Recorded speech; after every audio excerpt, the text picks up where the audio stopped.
그럼 이 시간에는 하나님 말씀을 함께 보시고요. 그 글로리아 성가대의 찬양이 있겠습니다. 두 군데입니다. 창세기 2장 15절 말씀입니다. 길지 않으니까 같이 마음을 모아서 한 목소리로 봉독하겠습니다. 시작.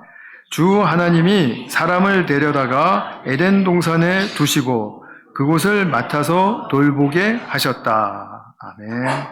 그리고 전도서 3장 22절의 말씀도 우리 함께 목소리 맞추어서 봉독하겠습니다. 그리하여 나는 사람에게는 자기가 하는 일에서 보람을 느끼는 것보다 더 좋은 것은 없다는 것을 알았다. 그것은 곧 그가 받은 몫이기 때문이다. 사람이 죽은 다음에 그에게 일어날 일들을 누가 그를 데리고 다니며 보여주겠는가. 아멘. 오늘 말씀을 위해서 제가 잠깐 기도하겠습니다. 사랑하는 주님, 이 시간에 주님께서 주시는 말씀을 저희들이 깊이 상고하고 그리고 그 뜻이 무엇인지를 새기려고 애쓰며 주님께 더욱더 간구하는 마음으로 의탁할 때 주님의 성령께서 깨닫게 해주시는 것, 또 우리의 삶에 힘이 되게 해주시는 그런 말씀이 될 수 있도록 역사해 주시기를 간절히 빌고 원합니다. 이 시간 주님의 성령의 역사에 맡겨 올리오며 우리 구주 예수님의 이름으로 기도하였습니다. 아멘. 올 한 해 24년도를 시작할 때 우리 교회에 하나의 표를 가지고 시작을 했죠. 무엇이었습니까? 아바드의 사람들이었습니다. 아바드라는 말이 또 생소한 분들이 또 여기에 계실 거예요. 히브리 성경 단어입니다. 아바드라는 말은 땅을 경작하다, 가꾸다 이런 말도 있고요. 그 다음에 또 하나님을 예배하다 이런 뜻도 있고, 또 야곱이 삼촌 라반을 섬긴다 할 때 섬긴다라는 단어로 이렇게 폭넓은 용례를 가진 단어인데 아주 일반적인 단어라고 말할 수가 있습니다. 오늘 창세기 2장 15절에 보셨죠? 하나님께서 아담을 에덴에 두셨다. 두셨다라는 말은 사실은 안식했다라는 그런 뜻입니다. 그래서 아담을 참 평강과 그리고 하나님이 주시는 모든 그 선한 그 역사 가운데 에덴에 두셨어요. 그리고 맡기신 일이 있었는데 그것은 그 땅을 가꾸고 지키라라는 그런 본분이었습니다. 아담에게는 에덴의 땅을 경작하라는 그런 본분을 주셨구나. 또 그를 지키라는 본분을 주셨구나. 이렇게만 읽으시면은 성경을 반만 읽으신 게 되죠. 어떻게 해야 이것을 온전히 읽은 것이 될까요? 나는. 이게 그 질문이 내게로 돌아와야죠. 그러면 나는 무엇을 가꾸고 무엇을 지키라는 말씀이실까? 라는 그 나의 본분을 한번 좀 새겨보셔야 되겠죠. 그러니까 아담뿐만이 아니라 모든 사람에게 주시는 본분은 그냥 하나의 명제로서 쉽게 주어질 수 있습니다. 가꾸고 지키는 것입니다. 우리 모두에게는 나름대로의 삶의 반경을 허락하셨고, 그리고 그 반경 속에서 만나는 사람들, 또 일들, 관계들, 여러 가지 것들을 잘 가꾸고 지키라. 이렇게 말씀하신 거죠. 그러면 이제 연말을 맞아서 질문을 좀 드려야 되겠는데요. 올해 이제 내 자신의 삶을 생각해 보시면서 나는 나의 성품과 또는 내가 맺고 있는 관계, 그리고 나의 가정, 나의 직장, 또는 학업의 현장, 학교, 그리고 내가 몸담고 있는 취미생활하는 그런 어떤 사회생활하는 곳, 그런 곳을 내게 주신 반경으로 내가 잘 이제 받았는데 그것을 잘 가꾸셨습니까? 그리고 잘 지키셨습니까? 또 이제 이런 질문도 들어갈 수 있습니다. 아바드라는 그 폭 안에서 주일 예배와 같은 공식적인 예배, 공동체 예배가 참 중요하죠. 그리고 또 이것과 더불어서 우리가 개인적으로 매일 일상의 삶 속에서 드리는 내가 드리는 하나님께 대한 예배, 고백, 찬양 이런 것 잘 드리셨습니까? 잘 가꾸고 지키셨습니까? 라는 말씀이죠. 또 섬기고 봉사하시는 일들이 있죠.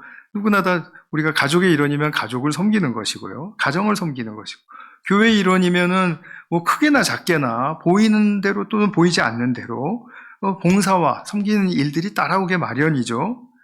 그런 일들은 어떻습니까? 잘 가꾸셨습니까? 그러니까 연말 결산에 있어서 굉장히 적합한 질문이 아닌가 싶습니다. 오늘 이 질문으로부터 한번 좀 시작을 해보겠습니다. 말씀이 좀 우리가 전도서에서 지금 보신 말씀처럼 사람에게 자기가 하는 일에서 보람을 느끼는 것보다 더 좋은 것은 없다라고 이렇게 이야기를 했는데, 이런 말씀이 어떻게 우리에게 적용될 수 있을까에 관한 것입니다. 잘하셨습니까? 하고 누군가가 묻는다면 우리 여러분들의 답변은 주로 어떤 것입니까? 주로 정해져 있지 않습니까? 뭐 잘하셨습니까? 수고하셨습니까? 수고하셨습니다. 이렇게 말하면 예, 뭐 잘하긴요. 뭐 아니 수고했다 그러면 아닙니다. 뭐 이런 말이 이제 나오죠. 그런 말이 참 이렇게 의례적으로 상투적으로 나오는 것 같아요. 근데 사실 굉장히 중요한 질문 아닙니까?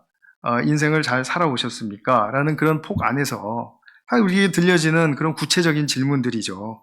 더군다나 내가 살아오는 그 인생의 지금 이 시점에서 이 일을 나를 바라보고 질문을 해주는 그 사람과의 그런 그 시점은 굉장히 특별하다고도 말을 할 수가 있죠. 그런 특별한 순간들이 이어지면서 우리의 인생이 쭉 펼쳐지게 되는 것이니까요.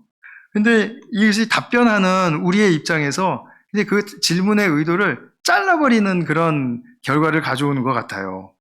무슨 말이냐 하면 수고하셨습니다. 그러면 아닙니다. 이렇게 말하면 그러면 뭐 만족스러웠다는 얘기인지 아니면은 뭐 어떻다는 얘기입니까? 뭐 좋은 뭐 느낌이 들었다라는지 뭐 그런 것이 있어야 될 텐데. 이 일을 하는데요. 제가 당황스러웠는데 하다 보니까 그래도 괜찮았어요. 라든지 제가 좀 잘해보려고 했는데요. 조금 좀 부족함이 있었던 것 같아요. 이렇게 말을 하면 수고하셨습니다라는 말에 이렇게 맞대응으로서 서로의 삶에 깊이 들어가게 되지 않습니까? 굉장히 좀 평범하지만 굉장히 구체적인 이게 대화의 기술이라고도 볼 수가 있죠.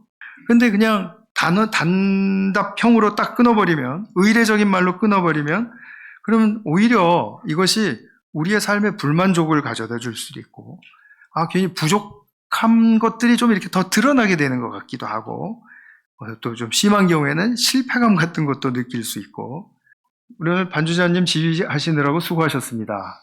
그러면 이제 해야 될 말이 있는 거예요. 답정너라는 말 아십니까? 답은 정해져 있으니까 너는 그 답을 말해라. 내 입은 그 답을 말하기만 하면 돼. 라는 신조어입니다. 그러니까 어떤 그 소셜 프레셔, 그러니까 사회적인 압박으로 해서 그냥 딱 답을 정해놓고 그 사람 동의를 구하는 거예요. 5명이 중국집에 갔는데 4명이 짜장면 이렇게 하고서 하면서 결정 못하는 한 사람을 째려보는 거예요. 너는 답이 정해져 있는데 왜 그걸 말을 못하지? 하는 그런 식인 거죠. 자, 그러면 이런 우리가 답정너라는 이 문화가 우리 사고와 방식을 참 이렇게 대변해 주는 것 같아요. 상투적으로 그런데 이게 굳어져 버리면 어떤 일에도 참 만족하기가 쉽지 않습니다. 자기 선택이 중요한 게 아니거든요. 그러니까 내가 뭐 선택하면 무슨 소용이 있어? 뭐 답이 정해져 있는데. 그러면은 이제 살맛이 나겠습니까? 안 나겠습니까? 좀 나기가 어렵죠. 더군다나 이렇게 지내면서 삶 보람을 찾는다? 보람을 느낄 아예 그 길을 다 차단해버리는 그런 방식이 되겠죠. 그러니까 어떤 일에도 만족이 잘 안 되고, 그냥 뭐 해도 그냥 뭐 한 거고, 의례적으로 한 거고, 그 다음에 뭐 또 나중에 또 이런 기회 있으면 그냥 또 적당히 하고, 또 수고하셨습니다. 그러면 또 뭐, 네, 아닙니다. 뭐 이렇게 답하고 그냥 가면 되겠지. 근데 이게 답정너가 참 우리의 삶을 답답하게 하지 않습니까? 이것을 극복할 수 있는 길이 있습니다. 오늘 우리 3번째 부른 찬양, 감사해요. 지금 그 찬양 기억나시죠? 깨닫지 못했었는데 내가 이렇게 사랑받기 위해서 태어난 사람이고 사랑하는 존재로서 나는 내 인생이 주어졌다라는 거, 참 내가 다시 깨닫고 나니까 너무 감사합니다. 이게 태초로부터 주님의 계획이셨군요. 이러면서 이제 하나님의 그 큰 스케일 속에 내 인생이 거기에 팍 담겨져 있다라는 그 그림을 보게 되는 거죠. 그리고 사랑이다. 사랑으로 내가 일을 감당하면 나는 소중한 일을 한 소중한 사람이 되는구나. 이렇게 고급스러운 답변을 할 수 있지 않겠습니까? 그런데 이렇게 감사하게 된다라는 말은 주어진 모든 것을 다 감사한다라는 뜻이 아닙니다. 주어진 여러 개 중에 한 가지라도 그 의미와 가치를 잘 발견해서 살려내서 그래서 그 하나 때문에 나는 오늘 참 소중한 삶을 살았다. 1년을 참 그 하나 때문에 나는 복되게 살았다. 이렇게 고백할 수 있다면 이것은 참으로 진실한 그런 고백과 감사의 삶이 되는 것 아니겠어요? 아니 그냥 모든 게 다 감사해요. 그러면은 그건 감사하지 않는다는 말과도 비슷하지 않습니까? 그러니까 우리가 좀 더 구체적으로 삶의 정황 속에서 의미와 가치를 찾을 수 있는 그 한 가지를 찾고 구하고 두드리는 것. 정말 참 중요한 우리의 삶의 태도라고 생각이 됩니다.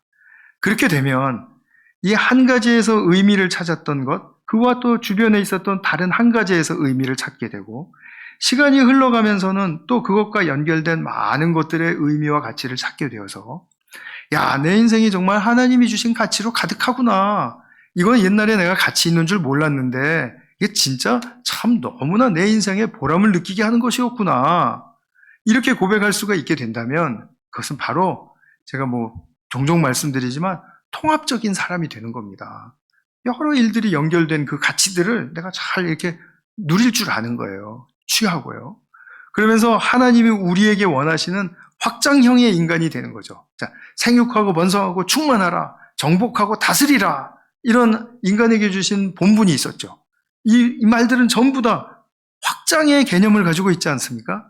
폐쇄하고 잘라버리고 그리고 닫아버리고 이렇게 하라라는 인생이 아닌 것이잖아요. 그러면 이것이 바로 확장하는 하나님께 합한 사람으로서의 모습을 보이게 된다는 거죠. 우리의 평범한 일상 속에서 그냥 아주 작은 그런 사건들 속에서 우리가 이런 하나님의 원하시는 이 삶을 잘 살아갈 수가 있다라는 것을 제가 지금 말씀드리고 싶은 겁니다. 전도서 3장 22절 읽으셨는데 그에 앞서서 2장 24절에도 보시면 이 말씀이 나와요. 사람이 자기가 하는 일에서 보람을 느끼는 것보다 더 좋은 것은 없다. 자, 지금 자기가 하고 있는 일을 한번 생각해 보세요. 딱 한 가지만. 그것이 육아일 수도 있고요. 가정을 돌보는 일일 수도 있고, 그리고 공부하는 걸 수도 있고, 또 사회적으로 뭔가 일을 하는 걸 수도 있습니다. 여기에는 차별이 없고, 그리고 이런 더 일이 되는 것과 안 되는 것의 그런 어떤 그것이 없습니다. 어떤 일이든지 내가 하는 일에서 보람을 느끼는 것보다 더 좋은 것은 없다. 어떤 가치와 어떤 의미를 찾고 누리는 것보다 더 좋은 것은 없다. 그리고 이어서 중요한 말씀이 나오는데 그 중요한 말씀은 그것은 자기 일에서 보람을 느끼는 것은 곧 그가 받은 몫이기 때문이다. 몫이라는 말이 나왔죠. 이 굉장히 평범한 말이지 않습니까? 근데 이 몫이라는 단어는 사실 성경이 굉장히 중요한 사상을 품고 있는 말입니다. 오늘 그걸 잠깐 설명을 드리도록 하겠습니다. 이 몫이라는 말의 유의어, 비슷한 말은 성경에 많이 나오는데요. 유산, 유업, 기업, 분깃, 그리고 상, 또 소유, 이런 말로 이렇게 계속 펼쳐지면서 번갈아 가면서 나옵니다. 같은 맥락 속에 있는 같은 뜻을 품은 단어들입니다.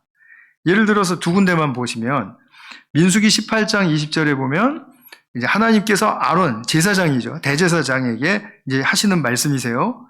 너는 그들의 땅에서는 가나안 땅에 들어가서는 아무런 유산도 없다. 네가 받을 땅의 몫은 없다라는 겁니다. 그들과 더불어 그러니까 다른 지파들과 더불어 함께 나눌 몫이 너에게는 없다.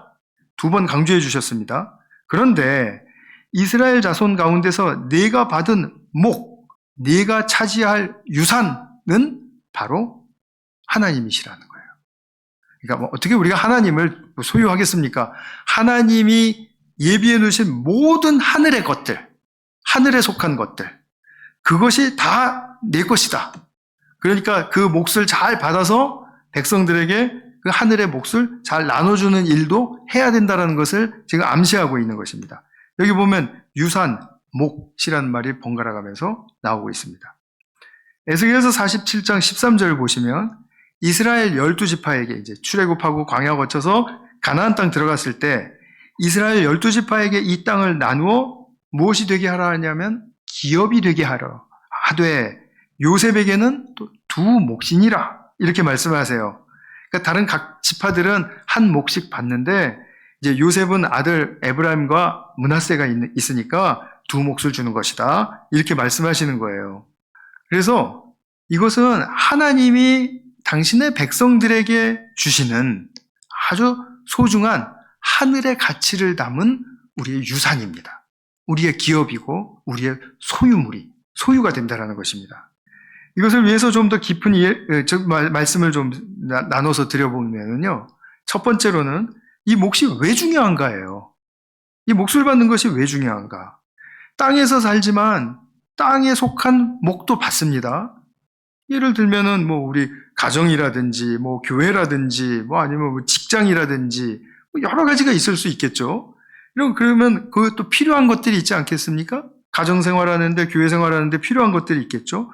그런데 그것을 이제 우리가 흔히 생각하는 사람들 모이려면은 이렇게 의자도 있어야 되고 공간도 있어야 되고 건물도 있어야 되고 그리고 또 자금도 있어야 되고 그러니까 이것에 있어야 우리가 하나님이 주신 교회와 가정을 잘 꾸려갈 수 있지 이렇게 생각하신다면 반은 맞는데 지금 큰 반을 놓쳐버리시고 있는 거라는 거죠.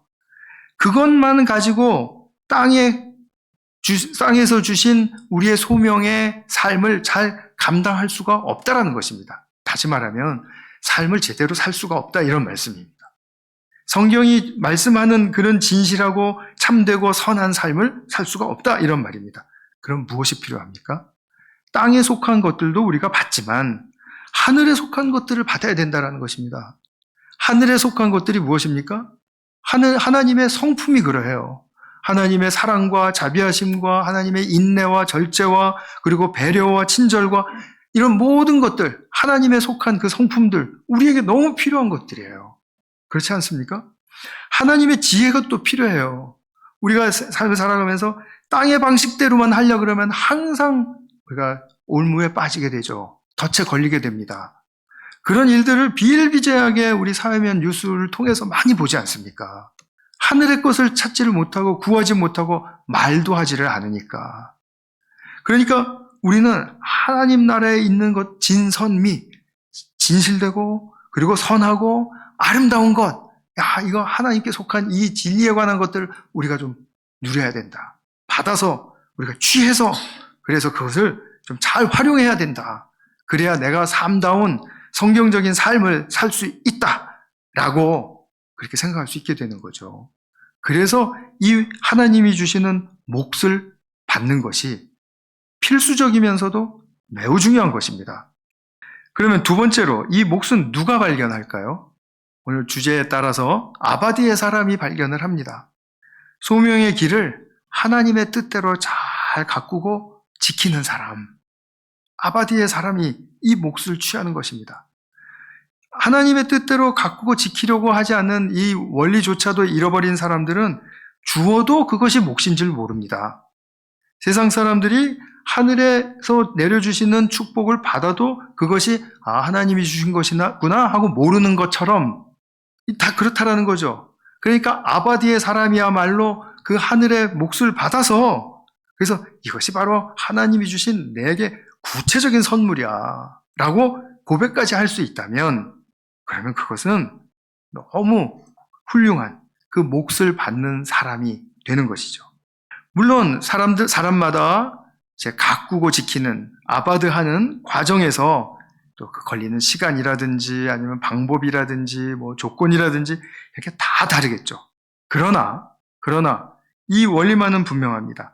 하나님이 맡겨주신 일이 있고 사람들이 있고 우리가 맺고 있는 관계들이 있지 않습니까? 그 관계에서 인내하며 수고하는 것입니다. 포기하지 않고 인내하며 수고하는 것입니다. 그러면 인생의 어느 시점에서 하나님의 때가 이르렀을 때 그때 하늘의 몫을 아주 극명하게 딱 느끼고 그것을 고백할 수 있도록 주시는 때가 있다는 겁니다. 그것이 바로 우리가 그 몫을 발견하는 사람의 축복이라는 거죠. 주님이 허락하신 몫을 받아서 보람을 느끼면 세 번째로 삶의 동기가 새로워지고 그리고 강렬해집니다. 내가 왜 살아야 되는지를 안 거예요. 왜냐하면 내가 오늘 한 작은 일에서 그 가치를 보았거든요. 그리고 누렸거든요. 그래서 제가 자기 나름대로의 보람을 느꼈거든요. 그러면은 그런 보람을 느낀 영적인 환희, 그것을 내일을 또 내다보면서 기대하는 것이죠. 얼마나 삶을 기대하게 만듭니까? 내일은 어떤 측면에서, 어떤 일 속에서, 어떤 사람 속에서 이런 새로운 가치와 의미를 발견하게 하실까에 대한 거죠. 그러니까 내일을 대하는 동기가 생긴 거죠. 동기부여가. 사람이 살아가는데 굉장히 중요한 것 중에 하나가 동기부여입니다.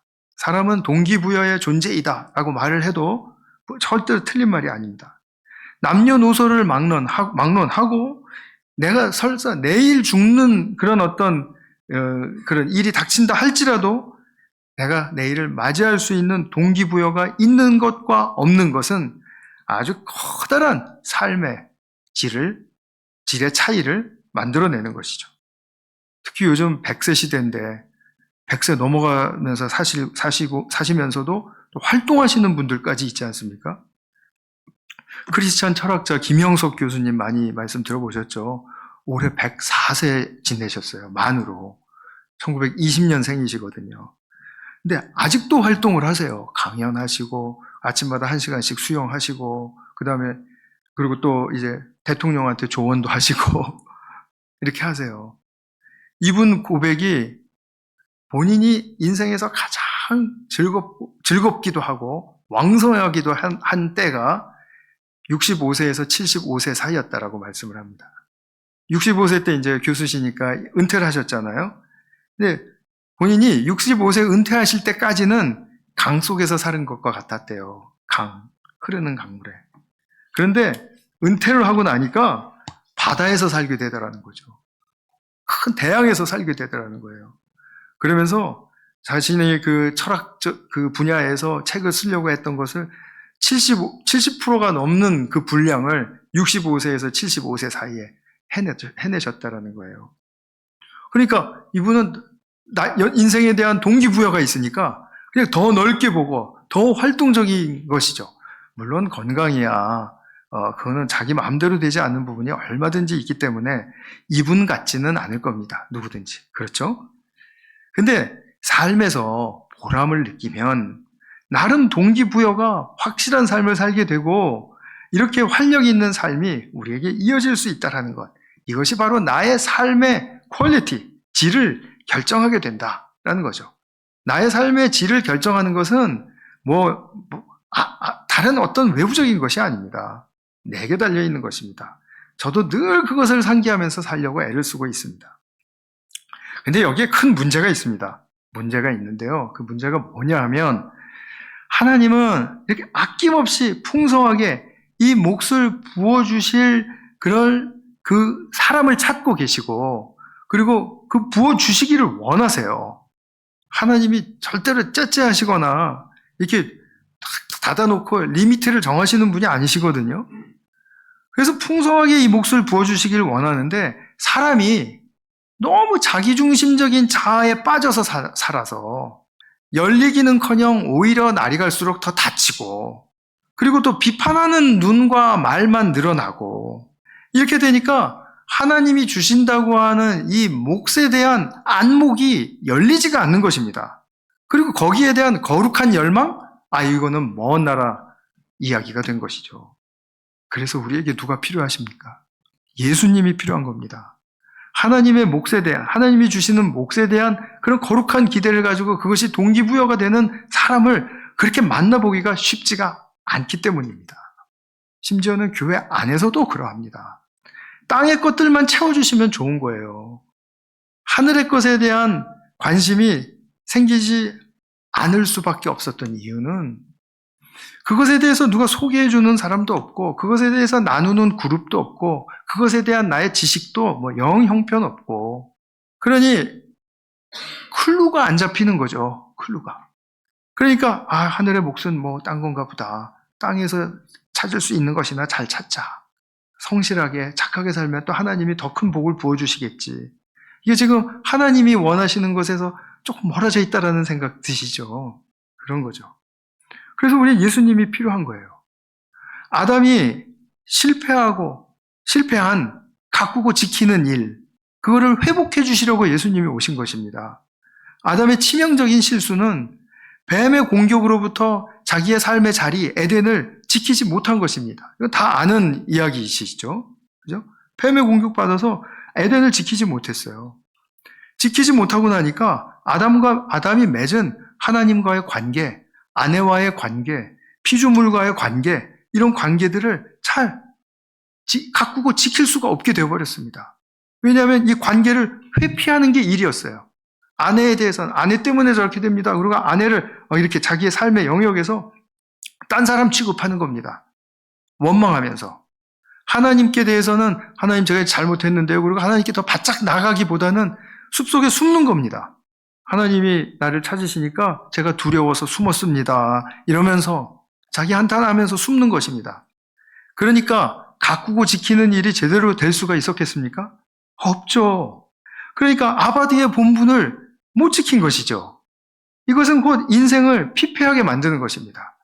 관계에서 누릴 것도 없고, 그 다음에 기대할 것도 없고, 가치, 의미 이런 거는 뭐 더더군다나 멀리 떠나가 버렸고 하니까요. 그래서 아담이 이 금이 간 관계들 이렇게 품고 살 수밖에 없게 되었습니다. 그야말로 억지로 사는 거죠. 아내한테 그렇게 모르는 척하면서 아내를 탓하면서 하나님께 일러 바쳤으니 그 다음에 아내를 보기가 편했겠습니까? 자기도 사람인데 뭐 제 얘기만 하는 것처럼 그렇게 들으시나요? 그런데 어쨌든 간에 이런 이것이 관계가 하나님께 대해서도 그러하고요. 피조물과의 관계에서도 그러하고요. 힘이 없는 겁니다. 내가 이걸 지탱하고 이걸 감당할 힘이 없는 거죠. 그러니까 이 관계가 이렇게 되면요. 마음이 어두워집니다. 그리고 회피하고 싶고요. 아니면 극한 상황에서는 그냥 싸우고 끝내고 싶고요. 그 flight or flee라는 말이 있잖아요. 싸우거나 도망가거나 우리의 불안이 우리를 그렇게 몰아갑니다. 그러니까 이것이 삶의 보람을 얻는 통로를 아주 차단해버리는 그런 결과를 가져왔습니다. 주어진 소명의 일을 잘 감당하는 것 같은데, 근데 관계에 금이 가고 이렇게 보람을 얻지를 못하면 금방 지쳐버리는 거죠. 실증이 또 금방 나버리는 거죠. 그러면서 자기도 자기 자신을 모르니까 한탄을 하는 거예요. 나는 왜 이렇게 끈기가 없지? 나는 왜 이렇게 이렇지? 무기력하지? 이런 거죠. 그런데 이 첫째 아담이 실패한 것을 둘째 아담인 예수님이 오셔서 하나님과의 관계, 사람과의 관계, 세상과의 관계를 다 회복시켜 주시는 것을 몸소 보여주신 겁니다. 그리고 주님께서 자기 십자가를 지고 나를 따라와라 라고 하시는 거죠. 그러니까 예수님은 이 아바디의 삶을 회복하는 길을 보여주신 거죠. 자, 하나님의 관계는 하나님 주인과 종의 관계가 아니야. 그 관계는 아빠와 친밀한 자녀와의 관계야. 꼭 기억해야 돼. 관계의 이 양상의 전환을 일으켜 주신 거죠. 물론 구약 백성들도 하나님의 자녀라고 칭함을 받았습니다. 근데 이 사람들은 율법주의에 빠지고 나니까 종처럼 산 거예요. 그러니까 하나님이 늘 두렵고 무섭고 친밀하고 사랑스럽고 내게 가까이 다가오시는 그런 아빠로서는 정말 감히 상상도 할 수 없는 그런 삶을 살다가 예수님이 이것을 전환시켜 주셨습니다. 얼마나 감사합니까? 그리고 사람과의 관계 속에서는 준 대로 받은 만큼 주고 또 주었으면 또 받을 걸 또 기대하고 그런 계산적인 삶을 사는 게 아니라 사람과의 관계의 중심에는 반드시 사랑과 용서와 친절과 배려와 인내와 절제가 있어야 되는 거야. 이것이 관계의 척추야. 이렇게 가르쳐 주시는 겁니다. 그러니까 당신께서 십자가에 못 박혀서 조롱을 당하고 폭력을 당하고 수치를 그렇게 당하는데도, 그러니까 온 나라 전체가 예수님을 십자가에 못 박은 거 아닙니까? 이스라엘 지도자들로부터 시작해서 백성들에 이르기까지, 그리고 또 심지어는 외국의 군인들의 힘까지 빌어서 로마 병정들, 로마의 권세까지 동원해서, 그런데도 예수님 뭐라고 기도하십니까? 아버지, 저들이 자기가 하는 것을 잘 몰라서 그렇습니다. 용서해 주십시오. 그래서 이들의 삶에는 예수님의 기도가 응답이 된 거예요. 베드로가 설교했을 때 3,000명, 5,000명씩 막 회개하고 돌아오지 않았습니까? 예수님이 이 기도를 올려드리시니 예수님의 기도가 응답이 안 되실 리가 없죠. 진심으로 빌어주시는 이 사랑과 용서에 대한 이 기도, 이것이 바로 우리의 삶의 관계 속에서 중심에 있어야 한다, 이것이죠. 그래서 우리는 믿게 됩니다.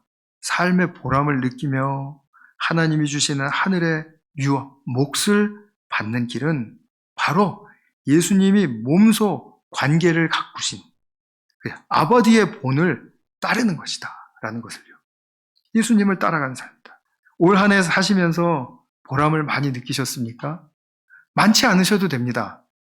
한두 가지이기만 해도 그것이 선명하다면 아주 잘하신 것입니다. 내가 하는 사회적인 업적, 일, 학업의 성과, 이런 것들 뿐만 아니라, 그것도 물론 우리를 기쁘게 하죠. 그런데 우리가 많은 관계들 속에서 일어나는 일들로 말미암아 보람을 찾으셨습니까? 마음의 답변을 제가 들었다고 이제 치고요.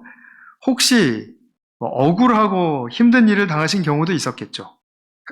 또 나뿐만 아니라 내가 사랑하는 가족들, 친구들, 우리 교우들 중에 누군가 피해를 당하고 안타까운 일을 당했다면 마음 아프신 일 있었을 겁니다.